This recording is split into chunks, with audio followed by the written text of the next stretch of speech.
It is freezing where I am right now. It's 11 degrees. I ran the Houston Half Marathon last week, and that was a lot of fun. We're up on Leadville now, which is going to be pretty big. So I was really blown away by at CES the Rabbit R1 that was just announced.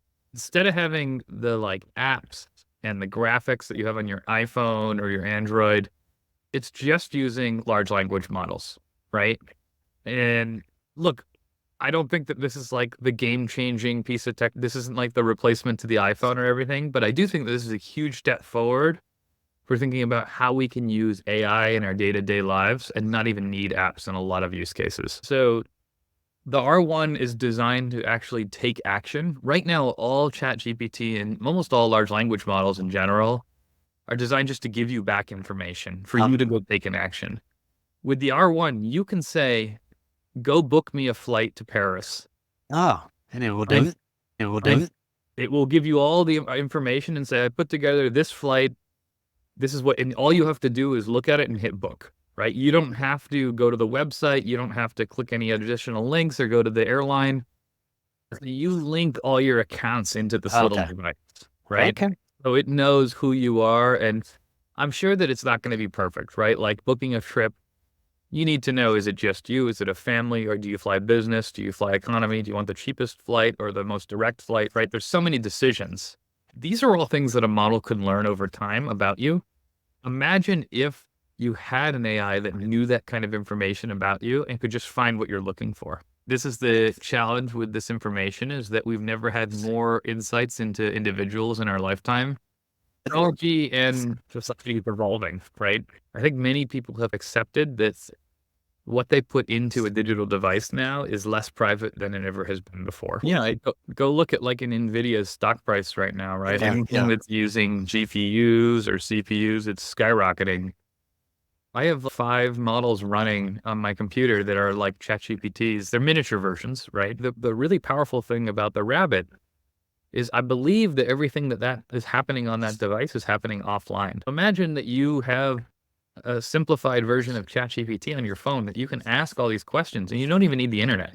The times that you don't have internet are some of the most painful times instilled in our tech ecosystem, right? I started asking ChatGPT to help me, or like my localized large language model, to help me with the problem that I needed to solve. I'm building out these slides and answering questions.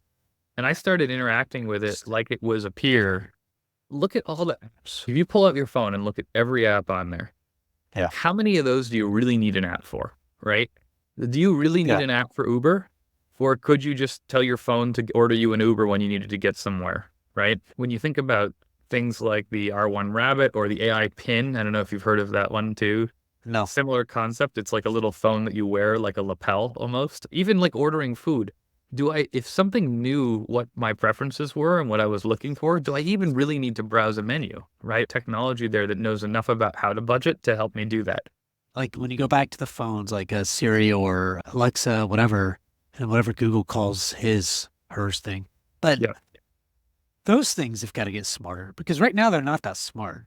Like, And I think that's a lot of people will probably push back and disagree on this, but I think ultimately, if the popularity of large language models continues, that's going to be the direction that we head, right?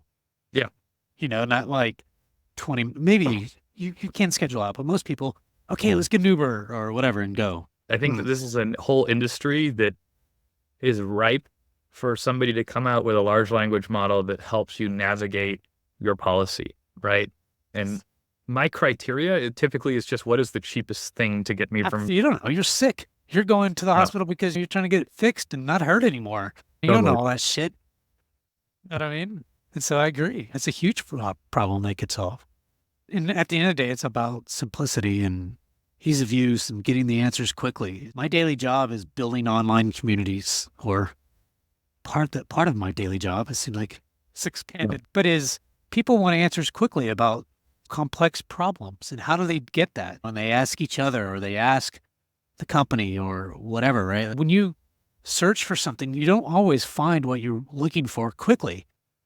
LLMs solve that problem. But I think that outside of that, like in the B2B world, in the B2C world, there's a lot of pressure on Google right now and all of these companies to reduce costs based off of the claims of what AI can do. You probably want to speak to a person still because of the feeling of assurance that you get from talking to an expert that you know is there for you and not a machine. And I think that it's going to take us a while as a society to move away from the being comfortable talking to a machine to get answers in the same way. It takes time to trust because we know that these large language models aren't 100% trustworthy because they don't say the right things or they hallucinate or whatever, right? It just evolves.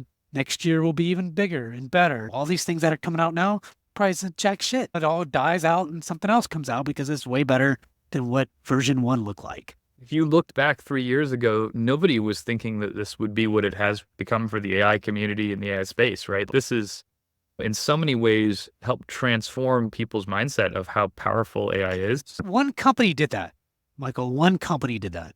If it wasn't for OpenAI to say, you know what, fuck it, let's push this out there and let people play with it and it open it up to the world. It was just like, oh, that's interesting. And all of a sudden, it's the buzz. Yep. It's because of OpenAI and what they did. They led the charge. They were the largest and the loudest. And I think that they did a really good job promoting AI in a way that nobody had thought was possible to the masses. And now they're using ChatGPT and they're like, oh, we get this is AI. This is cool. So you do things like this. It's good enough. We'll move forward from then. I thought, what does ChatGPT even mean for like my company? And it is not to say that it doesn't help, but it puts the pressure on these B2B companies like mine to do stuff. The other thing is this stuff is still very expensive, right? I think that's why the on-device, like this idea of bringing large language models to the device is so attractive because then it doesn't cost you anything, right? We should probably do another podcast on reducing the cost of large language models because I think that is an area that a lot of people are probably interested in. And then you're like, wait, how much is this going to cost me? Scaled by what am I paying per query? The expense is just ridiculous right now, but just as everything that we talked about now, there'll be a focus in on how do you reduce costs. The first computer I ever touched, this IBM, it was one of the ones that had a green screen. You had floppy disks that you inserted. An iPhone that I have is 500,000 times. It's the equivalent of 500,000 of those computers. I think one of the things that we all have to think about as we look at these new technologies is how can we think more logarithmically about where things are headed? Because when I was 15 years old, I didn't have a computer, right? If there was a computer, our schools didn't have them. We weren't using them on a daily basis and all that kind of stuff. The internet wasn't even around when I was 15 years old, which maybe that tells me I'm old, but it just wasn't there. And so you're right. AI is a huge shift and change, but it's just the next evolution, man, of some sort. We're just in the 101 stage.